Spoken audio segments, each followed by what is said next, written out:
All right, people.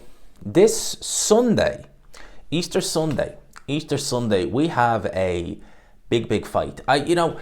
You go into this with the kind of feel it's going to be on a Saturday. You forget that I think it was last year as well. Ben Shalom did it on Easter Sunday. He did Wardley Clark 1, and this year he's doing a rematch, but not of Wardley Clark. We've already seen how that rematch went. No, he's doing Ben Whittaker versus Liam Cameron 2, a fight that had bags of controversy first time round. I cannot emphasize enough. People are still talking about it.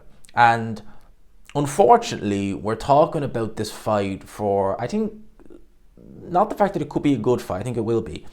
We're kind of talking about it for some of the wrong reasons, in the sense that we're kind of still a little bit up in the air about certain things of this fight. I, for one, don't doubt that this fight will happen. But it is a bit of bad form when you look on BoxRec and you see that it's 10 rounds, okay? Originally, this fight was agreed for 12 rounds. Liam Cameron was digging his heels, but, say concessions were made and stuff like that, and apparently now it's going to be 10. But Liam Cameron yesterday was saying that, he's willing to make concessions, but it's not been contracted, so not a good look for Boxer. I just keep saying that, not a good look for Boxer, but it's just consistent with them now. It really, truly is. Let's not get into the political sense of this and all that. We'll talk about this fight, but before we do that, we'll talk about the undercard as well. I see names like Troy Coleman. That name does ring a bell. He's in there against a guy called Brad Goldsmith. Mark Jeffries, I think he's on the prelim part of the show. Now, Jeffries is someone who he's a bit, I don't know. I've just been more and more surprised with how good he's been looking. I say surprised with how good yeah, pretty much, because I never really rated him, to be honest with you. I think he was trained by Joe. He might still be, but I think he was trained by Joe Gallagher at one point. Tyler Dinney makes his return to the ring. I think this is his first fight since he lost to Hamza Shearers. No shame in that. Stopped in 2 rounds by an absolute monster of a middleweight. I mean, Hamza Shearers is no longer fighting at middleweight, so that just kind of puts it all into context. Huge man at the weight. I don't know how he ever did it. I really don't. So he's making his comeback fight. He's in there against Elvis. Yes, that's his name. Elvis Agora, I think is how you say that guy's name. 24 years old from Nigeria. I think that's Nigeria. No, apologies, Ghana. 24 years old from Ghana. Lee Cutler versus Sam Eggington. Lee Cutler was stopped by Bradley Reen around 4 years ago. He's in there against Sam Eggington. Sam Eggington is tried, tested, battle-hardened, only 31 years of age. It's incredible. It really is quite remarkable. 31 years of age. This fight will be fought at 154 pounds. Sam Eggington has been around for years and years and years. Such a hard career, but a guy who's willing to fight anybody. A guy who, it's seemingly unthinkable for Sam Eggington to be in a dull fight, and I expect this will be no different. I still can't believe Eggington is only 31 years old, and he's had well over 40 fights, nearly 40. This will be his 45th fight. It's incredible, really. Has shifted a lot of punishment in those 45 fights, it has to be said. It really has. Fraser Clark versus Ebenezer Tete. This is Fraser Clark's this isn't his 9th pro fight. This is his 11th pro fight. He's in there against Ebenezer Tete, who was 11 years old in 1902. You think I'm exaggerating with that? Ebenezer Tete is apparently, according to BoxRec, yes, the picture itself tells you all you need to know, 36 years old. I ain't buying that. Oh, hell no. Last time out, he fought Dylan White. Don't know how, but he managed to go 7 rounds. Never hurt, never stunned, never anything. I think that's a damning indictment on Dylan White. Famously was stopped in a round by Daniel Dubois nearly 6 years ago. A lot younger then, if he was ever young. He's in there against Fraser Clark, who last time out was, badly knocked out by Fabio Wardley. Honestly, that was vicious. That was some hell of a knockout. In terms of Boxer cards, I was only talking about it the other week that I feel the GBM, Izzy Asif, has been putting Ben Shalom to shame with some of his cards. Absolutely putting Ben Shalom to shame with the quality and some of the up-and-coming cards he has. He has that fight at the Keep Moat Stadium, I think is how you pronounce it, in Doncaster. Terry Harper's headliner. Maxie Hughes is on the undercard. Tremendous promoter. Ben Shalom. Lately, Ben Shalom has not been putting on as many shows. It seems like he's going for quality as opposed to quantity, I think that's a good shout, because some of those old shows were just, yo. That's what I got to say on that one. Main event is Liam Cameron, Ben Whittaker. Liam Cameron comes into this fight with a record of 23 wins, 6 defeats against 1 draw. The sole draw was last time out against Ben Whittaker. Prior to that, he actually lost to Lyndon Arthur on a split decision. So he can hang at that weight, or hang at that level, domestic level. Ben Whittaker coming in 8-0 with 1 draw. The Surgeon, this will be his first fight being trained under Andy Lee. I want to point out, right, that he has gone 10 rounds before. I wasn't 100% sure, but he did go 10 rounds against Ezra Aranika. I think you say that guy's name. And he won pretty much every round. In fact, he won basically every round on the scorecards. He only dropped 1 round on 2 of the judges' scorecards. He fought this guy, Leon Willings. Now, Leon Willings has since gone on to lose again over 10 rounds. But Leon Willings was tough. He hung tough with Ben Whittaker.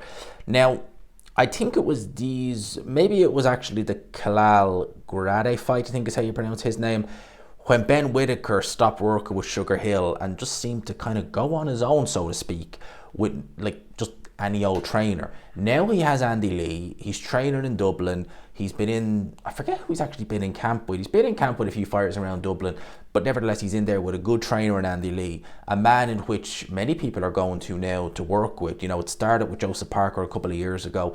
Now he's got Ben Whittaker. He has Paddy Donovan, who looked very good, looked brilliant last time out. Although he was disqualified against Lewis Crooker, he was on the verge of getting the stoppage win.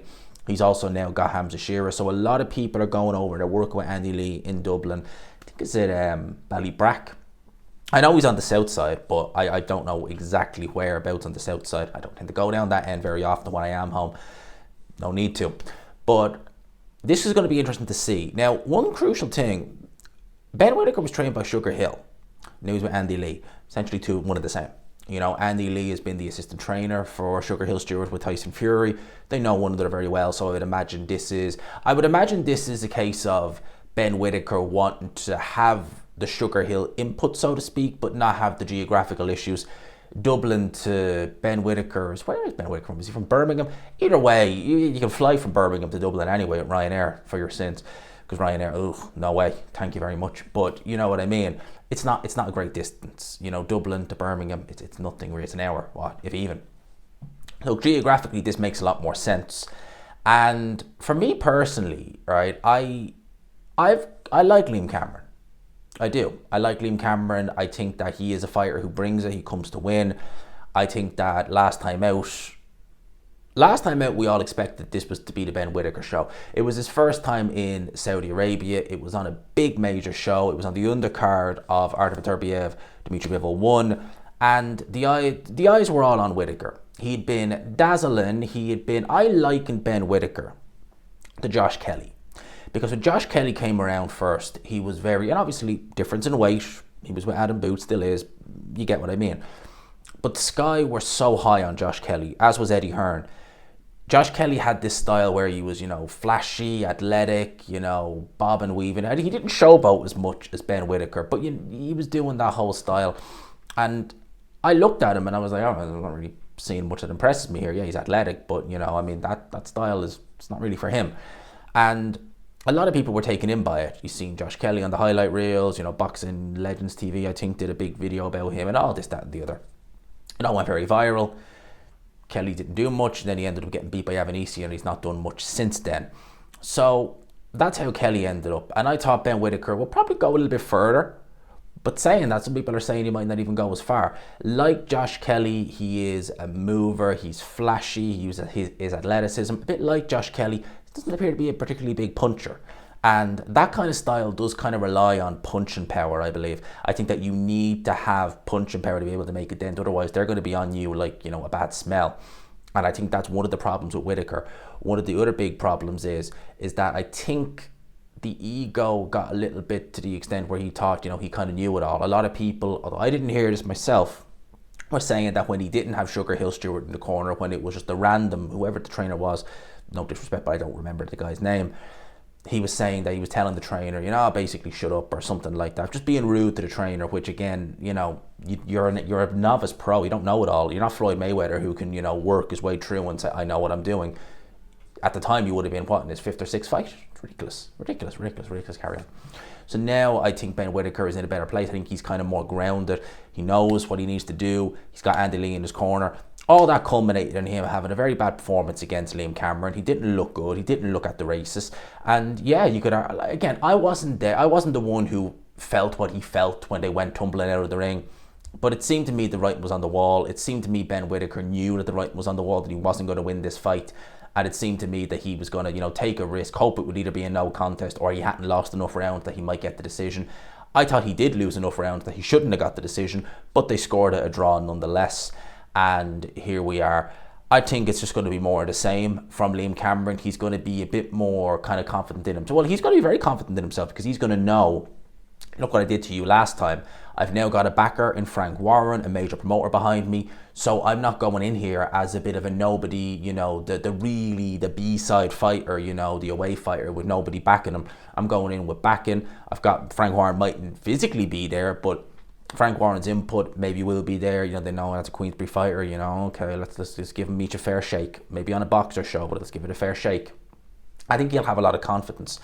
With Ben Whittaker, some would argue that maybe his confidence took a dent, and I think it definitely did. I think it definitely would have. But again, I think now the training situation is sorted and he's got a full-time trainer, he's looking in very good shape. I think that's going to pay dividends. And I think that in terms of talent, in terms of who has the more natural ability, I think it's night and day. I think it's Ben Whittaker.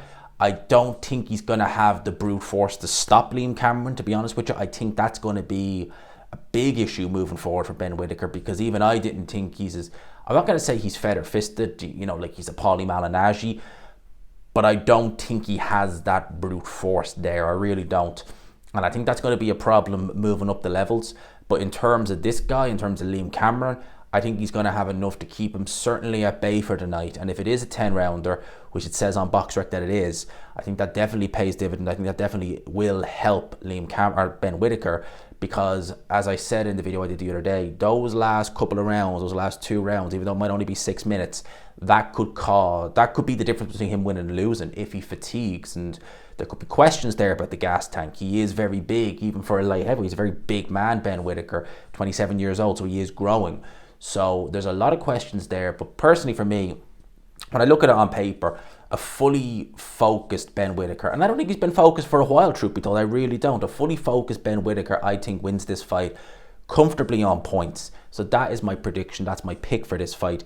Ben Whittaker to win this fight on a unanimous decision. I will be doing a live watch along, just so you know, for this fight on Sunday. So I'll be back home for it. I'm going home for Easter. So definitely we'll be tuning in for that live watch along for this fight this coming Sunday. My pick, fairly straightforward with a few little hairy moments in there, win for Ben Whittaker. Let me know your thoughts in the comment section below. As always, people, if you could, smash the like button, hit subscribe, all of that good stuff. I greatly appreciate all the effort you guys put into watching these videos. I hope you appreciate the effort that I do making these. I enjoy making them. I love making these videos. It means everything to me. It means it's my world. Look what it's done. I've moved to flipping London to make these videos and do a show.